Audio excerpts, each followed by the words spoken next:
This is VOA Africa.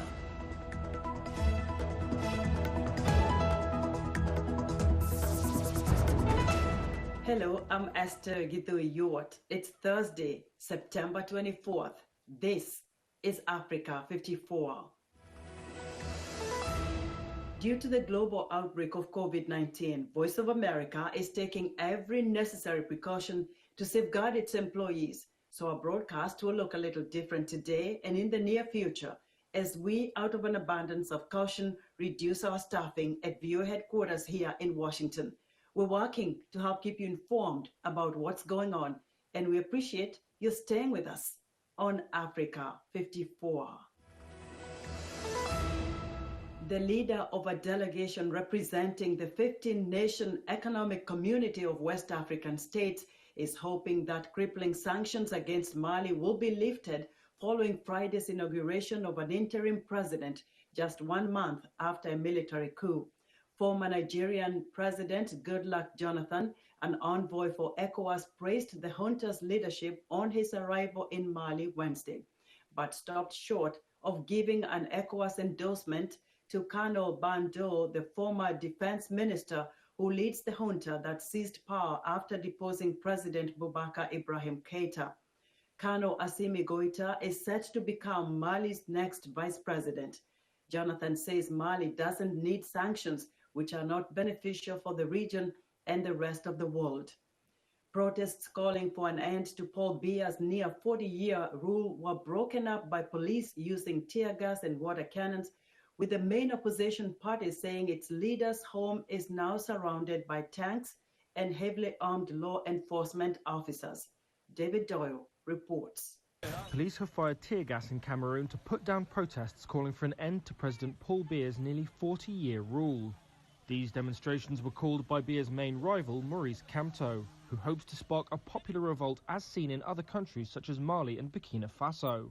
His party, the Cameroon Renaissance Movement, said on Tuesday that Kamto's home was in a state of siege, surrounded by tanks and heavily armed gendarmes. The party also said one protester had been killed and hundreds of people arrested. The police referred requests for comment to the Interior Ministry, which could not be immediately reached. Once a bastion of calm, Cameroon has descended into chaos in recent years, as Biya fights Islamist insurgents in the north and separatist rebels in the west. He's also under pressure from activists in urban centres who want change and accuse him of stealing elections and orchestrating deadly backlashes against those who oppose him. The government denies those charges. That was David Doyle of Reuters reporting. In a statement released via Twitter on Wednesday, Thibault Nagy, the U.S. Assistant Secretary, Bureau of Africa Affairs, said, quote, "I'm disappointed to hear of the arrests and mistreatment of some peaceful protesters and journalists yesterday in Cameroon. Our countries are stronger when citizens peacefully make their voices heard and elected leaders engage with those who disagree with them." At least 28 people were killed Wednesday when a gas tanker exploded in the central Nigerian state of Kogi and started a blaze, according to a road safety official. Black smoke and flames were seen rising into the sky as crowds of people watched on. BC Kazim, spokesman for the Federal Road Safety Corporation, says 9 children were involved in the accident, which happened opposite a gas station along the Lokoja-Zariagi highway. Traffic accidents are common in Nigeria, where the roads are bad and safety standards poor. Political newcomer Mohamed Hussein Roble is Somalia's new prime minister after getting unanimous approval from lawmakers on Wednesday.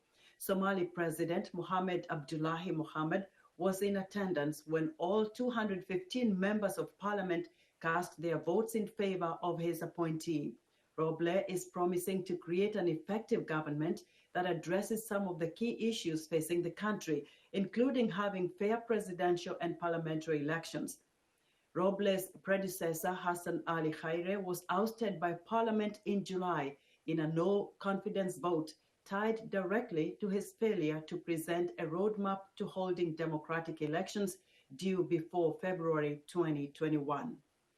Britain is the latest European country to impose restrictions on socializing following a sharp rise in the coronavirus transmission rates.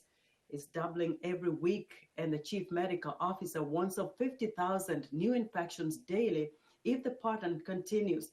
Britain has suffered the highest number of COVID-19 deaths in Europe, with over 41,000 fatalities. Henry Ridgewell has more from London. Under the new rules, pubs and restaurants will be forced to close by 10 p.m.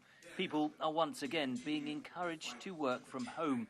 In a televised address Tuesday, Prime Minister Boris Johnson put the blame partly on the public. While the vast majority have complied with the rules, there have been too many breaches, too many opportunities for our invisible enemy to slip through undetected. The virus has started to spread again in an exponential way. In August, the government tried to get people back out and spending, paying half of diners' food bills and encouraging workers back to the office. Many people are confused about the changing message. It's all a bit back and forth, up and down, no one knows which way to go. People have forgotten because there hasn't been one clear, specific message. Some medical experts have voiced concern that the new restrictions don't go far enough. Things have already really started to escape our grasp, especially with testing breakdowns. Given all of that, I do have concerns about whether the measures that were announced yesterday will actually be enough to stem the tide. Others say the government is right to hold back on a full lockdown. This is a long winter. We cannot afford to go now with harsh measures. The impact on the economy here is going to be significant, because what happens is, soon as you pause, then you open up again, it tends to come back. In recent weeks, some people with coronavirus symptoms have struggled to get tests and results have been delayed. The government says the problems will be resolved within weeks. If you look at the countries that have been most successful, including countries that never had to resort to full lockdowns, one of the big differences is they invested early in testing and tracing capabilities. We've never, I think, met the mark here in the UK on that. Business groups, especially pubs and restaurants, have voiced alarm over the tightening of restrictions. We've still got 1 in 5 premises closed, 900,000 people still supported by full furlough, which is coming to an end in a matter of weeks. And a 10 p.m. curfew means that businesses have to be empty, closed and locked up by 10 p.m. That means last orders at 9, so it halves restaurant revenues, it decimates pub sector trade. The government's furlough scheme has supported around 10 million jobs. That's due to end next month, and Prime Minister Johnson is under pressure to extend it amid warnings of soaring unemployment. Henry Ridgewell for VOA News, London. The COVID-19 pandemic has taken a toll on many households economically. VOA's Arturo Martinez visits a single mother who has lost her job, but through careful planning is facing up the challenges. My name is Sonia. I was working as a caregiver, and I had to stop working because of the coronavirus. Now I find myself being unemployed and having to care for my 3 children as a single parent. You want water? Hold on. Ahí está. I'm the head of this house. I am the only income that comes in. But I've been paying with my savings. How long am I going to last like this? I don't know. I did receive the stimulus check and that helped. That's one breather. That money is already set to pay my mortgage for this coming month. But 1 month at a time. That's all I can do. Let's look at the relationship between a fringing reef and a coral reef again. They're getting their Wi-Fi from the school. I'm trying to cut back as much as I can from bills so that I can pay the most important ones, mortgage. So my notice of unemployment insurance award, and all I see is 0. What does that mean? I have no idea. Weekly benefit amount, 0. 5616. We have established a new unemployment insurance online assistance center. We are currently receiving more calls than we have the capacity to answer. At the end of the message, the phone will hang up. The food bank has been literally a great help during these times. It helps everybody right now. I see Hispanics, I see Asians, I see Caucasians, I see everything. We're all in the same boat right now. Financially, we are at our limit.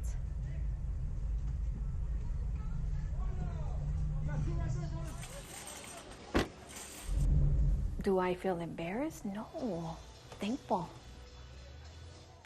They give us enough to tell you the truth that when I come here, I get a couple of ingredients and then I share the other half. It feeds several homes. So all of this will get distributed to assist 12 people in 3 households. I would not push for the economy to open, no. Why would you expose yourself or somebody you love unless there's some sort of treatment that guarantees that my life will not be at stake? Bills can always get paid later on, but you can't replace your health. I mean, I'd rather lose the house. I'd rather stand in line and food bank and everything else, but I'll still be alive with all my kids. Out there is just a lot of heartbreaks, and it makes me value what I have here at the house even more. For 14 years, a Christian pastor has worked with the homeless of Los Angeles, a growing population living on the streets. The problem only worsened by the COVID-19 pandemic. VOA's Michael Sullivan visited Road Church, a church without walls in the Skid Row section of the city.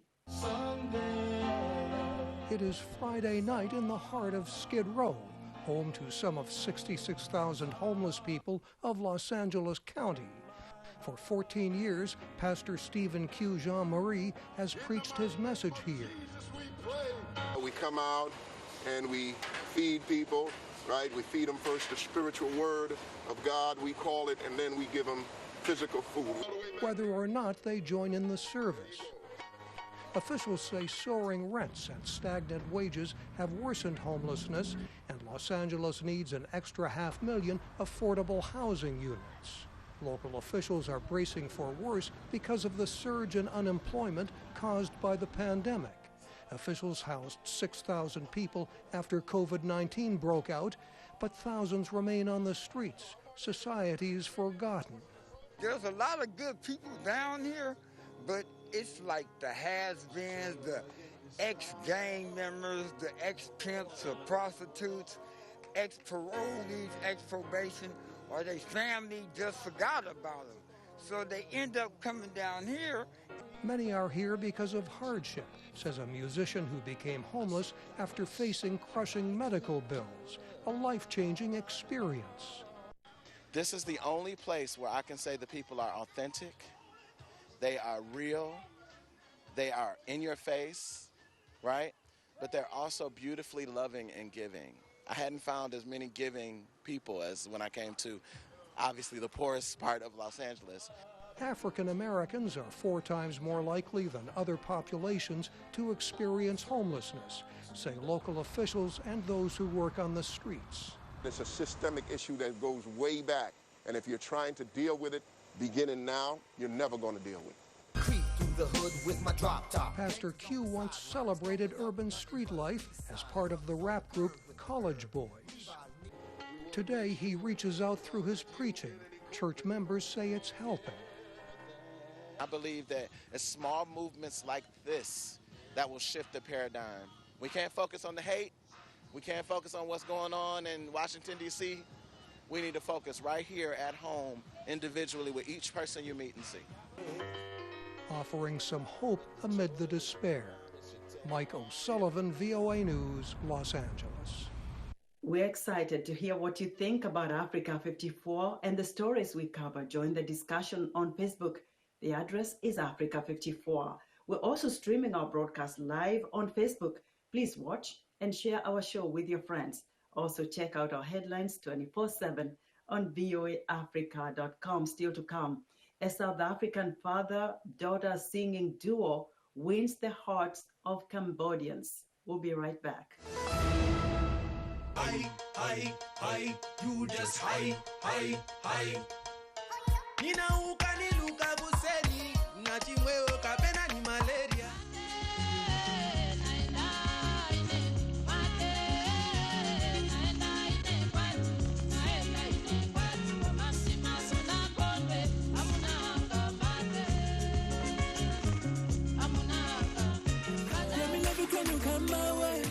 Money Baba, when you walk away, I wanna make you my woman. I don't wanna waste no time. I say, hold up, my mama. You know I'm wanting you. I say, hold up, big mama. Can I be the one for you? Tell me, where did you come from?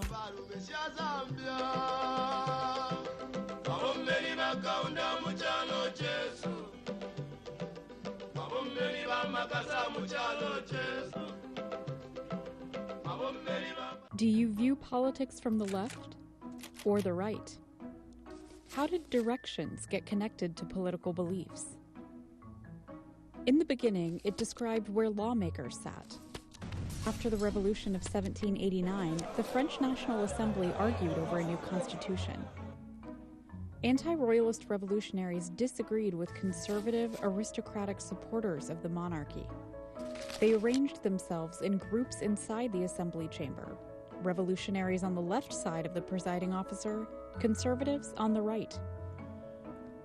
The seating arrangement continued on and off over the years, but by the mid-1800s, journalists were using left and right as shorthand to describe political viewpoints. The practice continues to this day. Far left and far right depict political extremes. Centrists are moderates who take positions in the middle.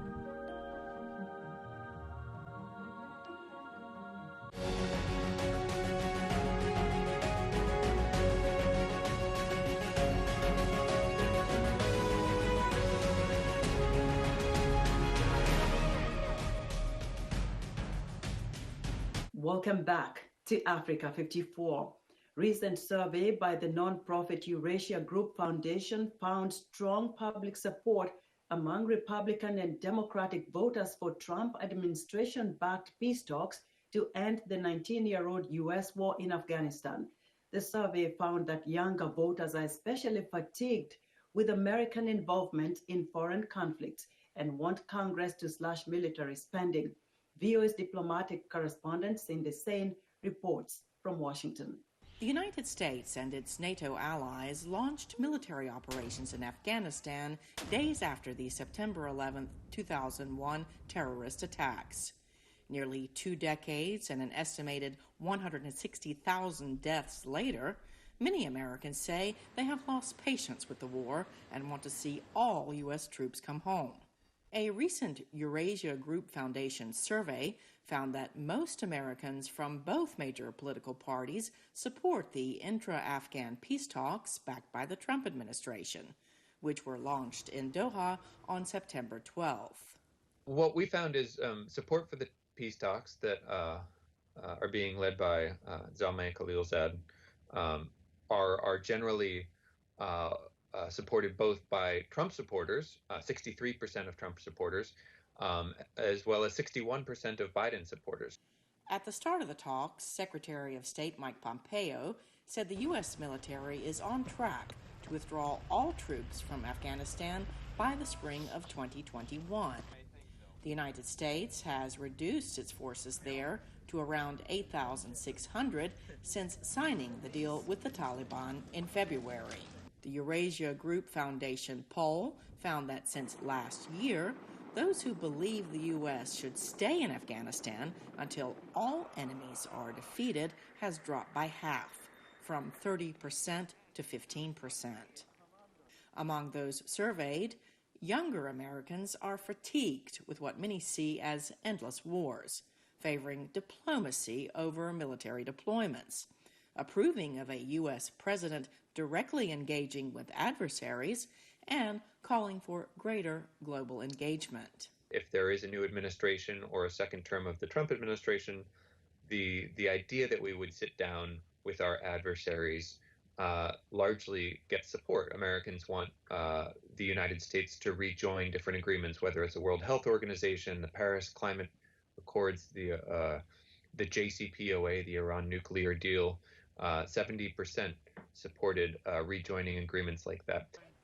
Democratic presidential candidate Joe Biden says he supports the Afghan withdrawal plan, but wants the Pentagon to leave a small military force there to counter any threat of terrorism in post-war Afghanistan. Cindy Sain, VOA News, Washington.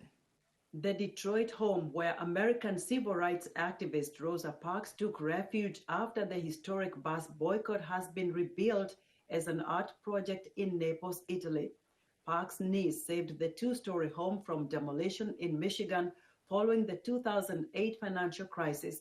She donated it to an American artist who rebuilt it for public display in Germany and now in Italy, after failing to find a permanent place for it in the United States. VOA's correspondent Maria Madiallo reports. This is where U.S. civil rights activist Rosa Parks once lived. Parks was arrested in 1955 for refusing to give up her seat on a segregated city bus in Montgomery, Alabama. The incident led to boycott of city buses and ultimately a Supreme Court decision that declared segregated busing unconstitutional. The case also helped spark a civil rights revolution in America. So when U.S. artist Ryan Mendoza found out the Parks family home in Detroit was going to be demolished, he decided to act. It was a house that was on the demolition list. The family paid $500 to initially protect the house from demolition, and they asked me, after asking 25 different institutions, they asked me, would I be willing to help save the house? And I said, of course, yes, I would. Now it's on display in Naples, Italy. For years, Mendoza campaigned to bring attention to the home's historic value. The house really tells a story of redlining and housing inequality, and it allows people to understand more greatly why people are so enraged. The upcoming election is not very interesting to me personally, because I think the Rosa Parks House project doesn't speak to a political election, it speaks to America as a whole. And the question is even deeper as to whether Biden or Trump is elected. It goes to, what are we going to tell our children? How are we going to consider memory and history? The Naples-based Mora Greco Foundation helped organize the exhibition with the backing of the Italian Culture Ministry. Maurizio Mora Greco Foundation president says in the piece he sees even more than artistic value. I am convinced that at this moment, Naples has the opportunity to contribute to this phenomenon of integration. I believe that exhibiting this work here is a gift, but also a burden, because it obliges us to reflect. Parks moved to her brother's home in Detroit from Montgomery, Alabama in 1957 to escape death threats after her court case. Visitors say the home has an important and symbolic value. I like the fact that they brought this house here. I find it a brilliant idea and also significant from an educational and formative point of view for the younger generation in particular. Mendoza has been working on it for many years, and behind it there is the idea of supporting the rights, and in particular the rights of this family, which is a symbol of any kind of fight against injustice. The exhibition is taking on fresh relevance this year, particularly as racial tensions build in the United States. The May death of African-American George Floyd while in the custody of Minneapolis police sparked demonstrations around the country and the world. So this is my brick from 2672 Deacon, Southwest Detroit.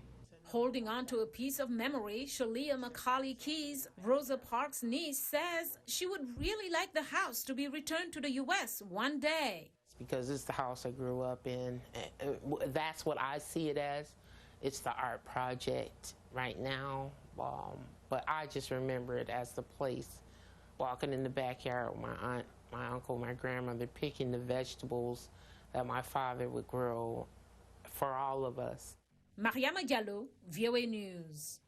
A South African father-daughter singing duo that gained attention in Britain for their singing talents has gone viral in Colombia after being mistakenly identified as relatives of a famous Italian opera singer. Franco Puglisi reports from Johannesburg. During South Africa's COVID-19 lockdown, 11 years old Emma Jean Galliard and her 46-year-old father, Adrian, began posting their singing online to pass the time. They recorded duets performed by Italian opera singer Andrea Bocelli with British soprano Sarah Brightman and Canada's Celine Dion. We thought we would let out this amazing song called The Prayer, and it just went viral, and we didn't actually expect any of it, and it was a really big surprise, and we really loved it.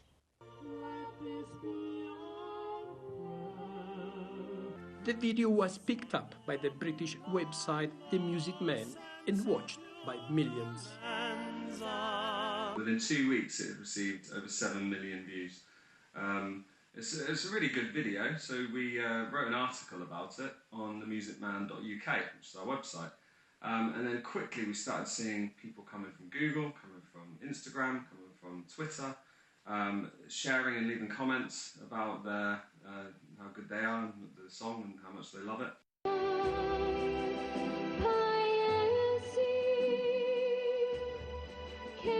And the hits kept coming after one of the duo's online videos was picked up in South America. It was astounding. It was absolutely crazy because, we put these songs out and we, in the hope that people enjoy them, and a lot of people really do, but to get those numbers, and we got those numbers within a few days. So it was, within a few days we'd had 16 million views. So it's quite surreal, the whole experience, because you don't see yourself as doing anything different, and yet suddenly you've got these fans and comments, thousands and thousands of comments from people all over the world. But much of the fame came from a Colombian Facebook page, which claimed wrongly that they were opera singer Bocelli's son and granddaughter. The mistake brought welcome attention to the duo's singing back home in South Africa.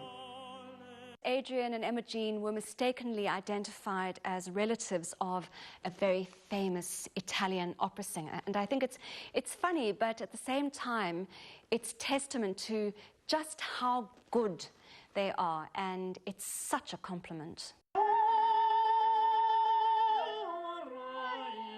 Despite the global attention, the duo have yet to benefit financially. They hope to one day secure a record deal, but meanwhile, the father and daughter team will continue to post their talent online from the comfort of their home. Franco Puglisi for VOA News, Johannesburg. And that's our show for today. Be sure to watch Africa 54 on our website at voaafrica.com. From all of us here in Washington, thank you for watching.